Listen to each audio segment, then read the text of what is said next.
கோலி talk Kollywood news. நீதானே இந்தியாவோட பொன் வசந்த மோடி புகழ்பாடும் சமந்தா. இந்தியாவோட நம்பர் 1 தலைவர் மோடி தானும் அவர் தான் பிரதமர் பதவிக்கு தகுதியானவர்னும் கருத்து தெரிவிச்சிருக்காங்க நடிகை சமந்தா.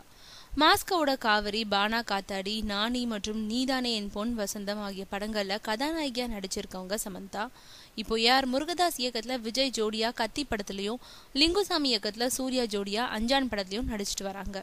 நாடாளுமன்ற தேர்தலில் எல்லாரும் தவறாம ஓட்டு போடணும், நல்ல ஆட்சியாளரை தேர்வு செய்ய இதுதான் சரியான நேரம். இந்தியாவோட நம்பர் 1 தலைவர் மோடி தான். நம் நாட்டுக்கு அவரை மாதிரி திறமையான தலைவர் தேவை. பிரதமர் பதவிக்கு மோடி தான் தகுதியானவர். அவர் நல்லாட்சி தருவார்ன்ற நம்பிக்கை எனக்கு இருக்கு. அவருக்கு என்னோட ஆதரவு உண்டுன்னு சமந்தா தெரிவிச்சிருக்காங்க. பாஜகவுக்கு ஆதரவா மோடியை புகழ்ந்து சமந்தா பேசியிருக்கிறது அரசியல் வட்டாரத்துல பெரும் பரபரப்பை ஏற்படுத்தியிருக்கு. ஏன்னா சமந்தா OSR காங்கிரசுக்கு ஆதரவா தேர்தல் பிரச்சாரம் மேற்கொள்வாங்கன்னு எதிர்பார்க்கப்பட்டது குறிப்பிடத்தக்கது.